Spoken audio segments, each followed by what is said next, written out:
To my channel Mazazi food. जी आज बना रहे हैं हम गोला कबाब। और यहाँ जो है मैंने मिर्चें ले लिए, 10 मिर्चें हैं, उसको कुचल लिया है। और 2 टेबल स्पून जो है यहाँ पर मेरे पास है आटा।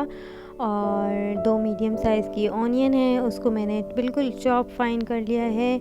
और हाफ़ टी स्पून हल्दी, half teaspoon red chilli, half teaspoon जो है ज़ीरा रोस्ट हुआ हुआ, और नमक जो है वो अपने टेस्ट के अकॉर्डिंग आप यूज़ कीजिएगा। और half tea spoon ginger garlic, ये अलग अलग लिया है मैंने। हाफ़ टी स्पून जिंजर है, हाफ़ टी स्पून गार्लिक है, पेस्ट बना के इसको रख लिया था। अब ये जो मेरे पास है हाफ़ केजी कीमा है, उसको मैंने जो है वॉश कर लिया। वॉश करने के बाद जो है अब इसके अंदर कोरिएंडर शामिल किया, हाफ़ पंच कोरिएंडर है। और सीख कबाब मसाला कोई भी ब्रांड का आप यूज़ कर सकते हैं। मैं 2 टेबल स्पून सीख कबाब मसाला शामिल कर रही हूँ। बाकी हरी मिर्चें ऐड किए, जिंजर गार्लिक ऐड किया है, और सारे मसाले ऐड करके इसको मैं जो है चॉपर में डाल के इसको 1-2 दफ़ा मैं इसको वो कर दूँगी, अच्छे से पीस लूँगी। सॉल्ट ऊपर से मैंने शामिल कर दिए हैं। और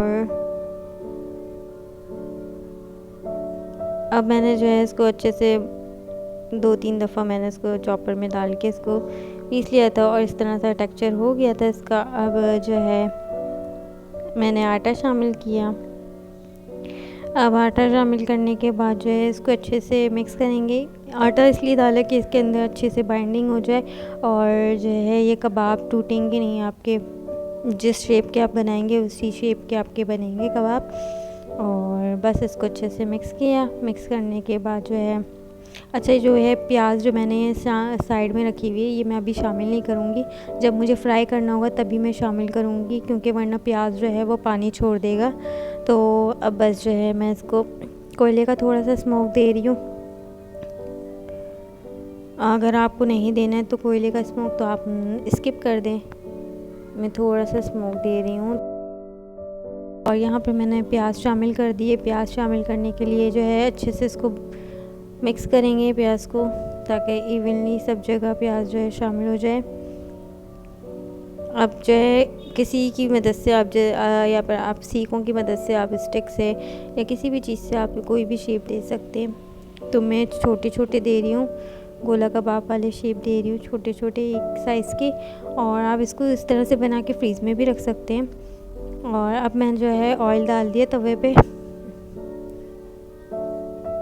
आप नॉन स्टिक में भी डाल सकते हैं, मैंने तवा यूज़ किया है ताकि खुले खुले उसमें बन जाए आराम से। लाइट गोल्डन कलर आने तक फ्राई कर लेंगे इसको, और बस फिर मैं डिश आउट करूँगी। जी लाइट गोल्डन कलर आने तक मैंने फ्राई किया इसको और डिश आउट कर दिया। उम्मीद है आपको रेसिपी पसंद आएगी, आप भी बनाइएगा, मुझे रखिएगा दुआ में याद। अल्लाह हाफ़िज़।